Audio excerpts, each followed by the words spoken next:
We are at Bessou restaurant today. I am Maiko, the owner of Bessou, and we'll be making a chawanmushi with a medley of mushrooms. So Bessou means home away from home or vacation home in Japanese. A lot of our dishes are home-style Japanese dishes that I grew up with certain creative twists. Our chef, Emily Yuen, has extensive background in Mediterranean and French cuisine, so there's a lot of inspirations from those countries as well. Within Japanese cuisine, you see a lot of ramen and a lot of sushi and very little of kind of this type of home style cuisine. And what I wanted to do and what we continue to do here is to really explore different, specifically northern regional cuisine from Japan. Seasonality is also really important. Both sides of my family are from northern Japan. We had a lot of hot pot dishes, a lot of grilled fish. My father owned a restaurant and he would, cure fish in the backyard a lot. And so we actually still have a lot of those traditions and customs here at Bessou. My father helps to prep a lot of the fish. I think that a lot of what we do here is kind of showcasing a Japanese cuisine that is very much part of like American food culture as well. So of course we honor the traditional methods of cooking Japanese food, and a lot of the flavors are authentic. I mean, a lot of the sauces and the base flavors we do here are things that my father kind of shared with everyone here. So it definitely has those traditional flavors, but we try to push the bar with different ingredients and not being afraid to infuse inspirations from different cultures. So chawanmushi is a savory egg custard.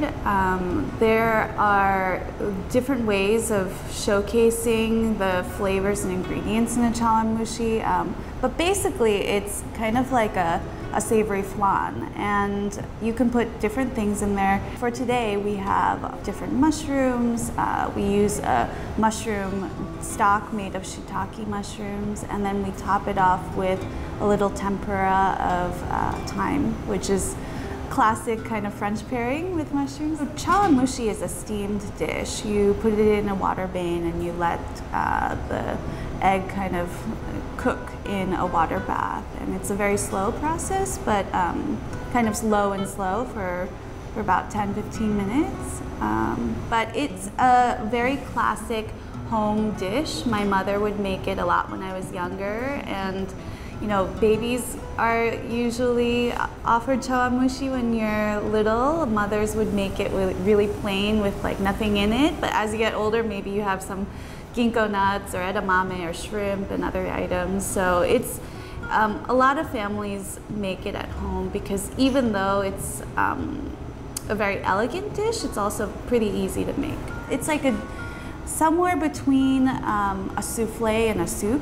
So the chawanmushi is a very classic pairing of traditional and kind of modern ingredients. It's a melding of two with the French flavors, but the Japanese preparation.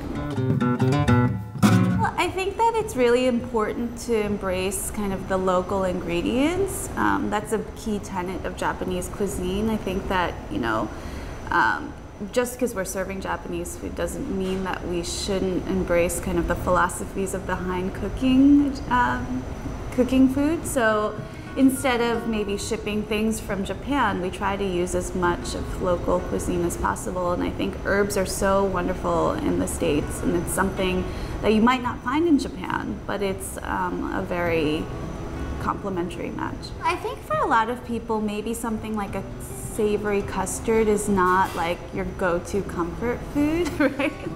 But I think something that's silky, warming, and creamy might be. And so what we've done today is kind of take those elements of what's comforting to Americans and kind of infuse that with the classic preparation of a chawanmushi.